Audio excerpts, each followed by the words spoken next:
Mais maintenant nous sommes délivrés de la loi, étant morts à cette loi sous laquelle nous étions retenus, afin que nous servions Dieu dans un esprit nouveau, et non point selon la lettre qui a vieilli, ou selon les anciennes prescriptions de la lettre. Romains 7,6. Si vous êtes conduits par l'esprit, vous n'êtes point sous la loi. Galates 5,18. Quand le Saint-Esprit vient habiter en nous, c'est pour glorifier Christ et révéler sa présence. Jésus-Christ est à la fois prophète, sacrificateur et roi. C'est aussi de trois manières que le Saint-Esprit fait son œuvre dans le croyant. Il vient l'éclairer, le sanctifier, le fortifier. L'éclairer, c'est là ce dont parlait Christ à ses disciples, lorsqu'en les quittant, il leur promettait de leur envoyer l'Esprit de vérité pour rendre témoignage de lui. Les conduire dans toute la vérité, prendre de ce qui est à lui et le leur annoncer. Jean 15, 26, 16, 13, 14.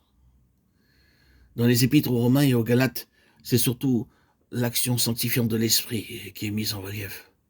C'était là ce qu'il fallait à ces églises qui venaient de sortir du paganisme. Dans les épîtres aux Corinthiens, avides de sagesse, ces deux fruits de l'Esprit se trouvent réunis. Paul leur explique que l'Esprit ne peut éclairer qu'autant qu'il sanctifie. 1 Corinthiens 2, 3, 1, 3, 16. 2 Corinthiens 3, 18. Dans les actes des apôtres, c'est sa vertu fortifiante pour le service de Dieu qui frappe surtout. Il est là, l'esprit de puissance qui avait été promis et qui devait donner hardiesse et efficace au témoignage des apôtres au travers des difficultés et des persécutions.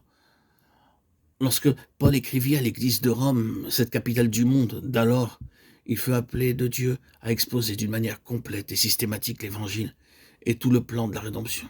Aussi, le Saint-Esprit doit nécessairement occuper une grande place dans cet épître. En citant dès le début cette parole, le juste vivra par la foi, Romains 1, 17, Habakkuk 2, 4. Paul ouvre la voie à ce qui va suivre, savoir que c'est par la foi qu'il faut recevoir la justice et la vie.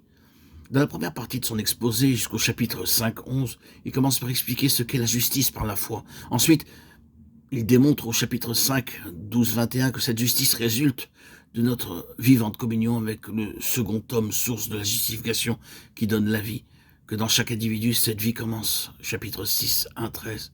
Aussitôt qu'il croit qu'en Christ, il est mort au péché, qu'il vit à Dieu et qu'il se consacre volontairement. Chapitre 6, 14, 23.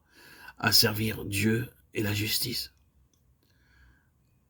Après avoir ainsi montré qu'en Christ, nous sommes non seulement morts au péché, mais aussi à la loi, par laquelle le péché prend de nouvelles forces.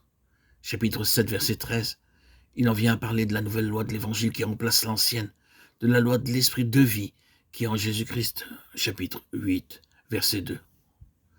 On sait quelle vie reçoit une impression de la force du contraste, tel l'apôtre après avoir mis en parallèle le chapitre 6, 13, 23, l'asservissement au péché et le service de la justice. Il cherche ainsi à démontrer victorieusement l'action puissante du Saint-Esprit, en opposant le chapitre 7, 4, le service selon les anciennes prescriptions de la lettre, et l'asservissement à la loi au service dans un esprit nouveau, dans la liberté et la puissance que Jésus donne par l'Esprit.